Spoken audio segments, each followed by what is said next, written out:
Oui, bonjour à toutes et à tous. Aujourd'hui, c'est une nouvelle vidéo sur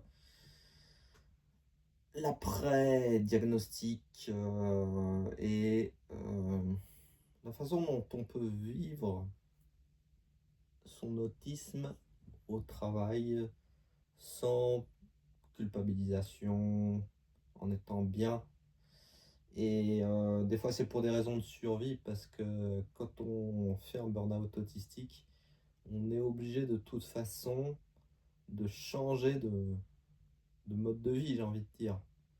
Puisque le burn-out autistique, il bouleverse tout, en fait. Il signale que notre corps est arrivé à ses limites. Et une fois que le burn-out autistique est en train de se réduire lentement, parce que ça ne disparaît pas rapidement, hein, c'est toujours latent, euh, on ne peut pas garder les habitudes d'avant. Et notamment, quand on est sur un lieu de travail, il y a certaines choses qu'on avait l'habitude de masquer avant et que maintenant, heu, on on ne se force plus à masquer. Je pense au steaming, tous ces gestes, ces choses qui peuvent paraître étranges de l'extérieur, mais qui sont typiques du TSA dans un but de régulation, de notre système, neuronal.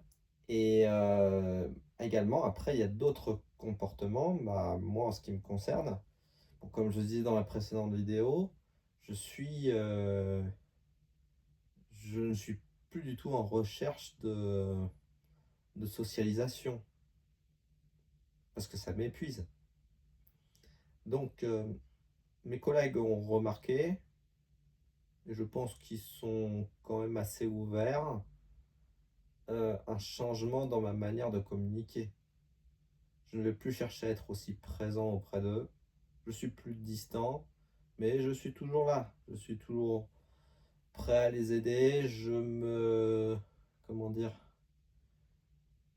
Je me focalise sur le travail, sur rien d'autre.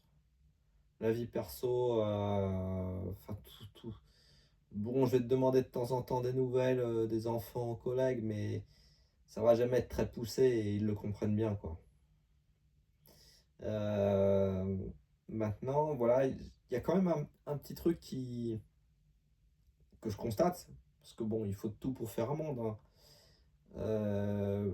Beaucoup de personnes qui sont dans la socialisation à tout prix ne comprennent pas qu'il puisse y avoir des individus qui souffrent de la socialisation. Ça, ils ne le comprennent pas. Ça, c'est pas dans leur logiciel. Et ils sont confortés dans cette pensée qui ne repose sur rien, uniquement parce que la majorité des personnes euh, ont adopté des attitudes, des comportements de small talk et des choses comme ça. Donc ils s'imaginent que c'est la norme, ils s'imaginent que c'est la base des besoins de communication d'un individu. Mais ça n'a jamais été démontré en fait. Et quand on regarde, quand maintenant on met le projecteur sur toute cette partie de la population qui a été oubliée jusqu'ici, je parle justement de toutes ces personnes neuroatypiques qui n'ont pas ces besoins de communication, et ben on se retrouve avec quelque part un fonctionnement normal du monde où toutes les tendances sont représentées. C'est-à-dire que certaines personnes, le fait d'avoir des conversations, ça leur apporte de l'énergie, ça leur apporte du carburant. Alors que pour d'autres, certes moins nombreuses, mais socialiser est extrêmement coûteux en carburant. Et donc, il va y avoir des attitudes de repli qui ne sont pas liées au mépris des autres personnes, mais c'est simplement la survie. C'est biologique, c'est un fonctionnement biologique. C'est une réaction biologique de se mettre en retrait. Et bon, maintenant, voilà, j'assume complètement ces besoins de repli. Alors, des fois, je ne vais pas aux pauses collectives, mais quand j'y vais maintenant, bah, voilà, j'ai réussi quand même, sans un mot, à montrer que voilà, j'étais là, mais que je n'avais pas besoin de communiquer. Et puis, alors ce qui est marrant, c'est les attitudes diverses. Il y en a qui sont très ouverts, à qui ça pose aucun problème. Et puis il y en a d'autres, alors là, c'est vraiment, je dirais, les personnes qui sont plus dans le côté conformisme et socialisation à tout prix, voire même tendance un peu narcissique. Ils vont être extrêmement mal à l'aise par rapport à ça. Ça, je l'ai remarqué. Et après, cette réflexion, je me suis dit, cette observation, je me suis fait la réflexion, ce malaise qu'ils ressentent, peut-être pour la première fois de leur vie, quand ils sont enfin, dans une table de pause, face à un collègue qui se satisfait du silence, et que ça met forcément mal à l'aise, et ben moi je me suis dit, ils comprennent pour la première fois, ils expérimentent peut-être pour la première fois par leur mal-être, ce même mal-être que j'ai eu pendant des décennies, pendant des pauses, à essayer de placer du small talk. Et je parle pas seulement des pauses au travail finalement, c'est toute ma socialisation de ma vie quand j'étais ado. Je savais pas quoi placer, mais je savais qu'il fallait que je place quelque chose. Donc j'ai fait le caméléon, et en fait ce n'était pas moi. Donc vous voyez, c'est quand même des décennies à avoir fait des choses non naturelles pour moi, j'imagine pour vous aussi, mais que par une norme, c'est simplement une norme sociale fixée par la majorité, on a dû se plier à ce fonctionnement. Et là, pour une fois, dans une pause, même si je suis seul, j'ai quelque part renversé, j'ai complètement rabattu les cartes quelque part. Par le simple fait qu'une seule personne, dans une salle de pause, décide d'être silencieuse, même si elle est à l'écoute des autres personnes, ou même des fois, bon, je vais admettre, des fois je ne suis pas, parce que déjà, mon fonctionnement fait que je n'arrive pas à suivre plusieurs conversations en même temps. Mais là,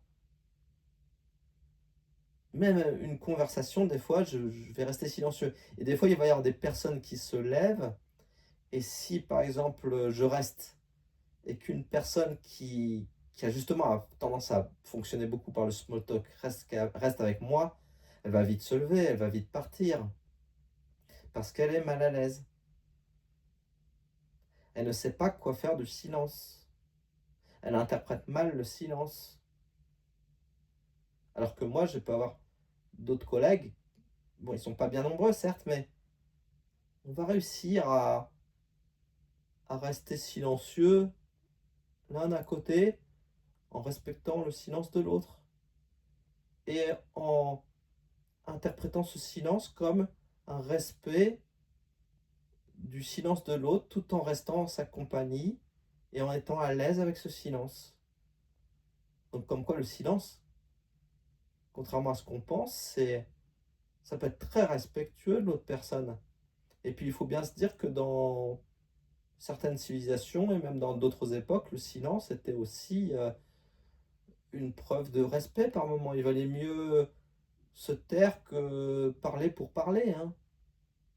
Et c'est pour ça que je dis souvent que l'époque actuelle, dans la zone géographique qui est la nôtre, est très nocive pour notre santé, à nous les autistes. Elle est très nocive. On est vraiment mis à rude épreuve avec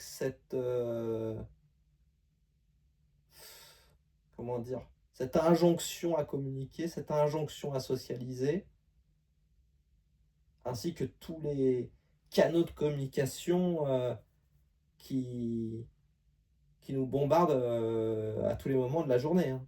Voilà. Donc merci de votre attention et n'hésitez pas à laisser vos commentaires. Je vous souhaite à toutes et à tous une très bonne journée. Au revoir.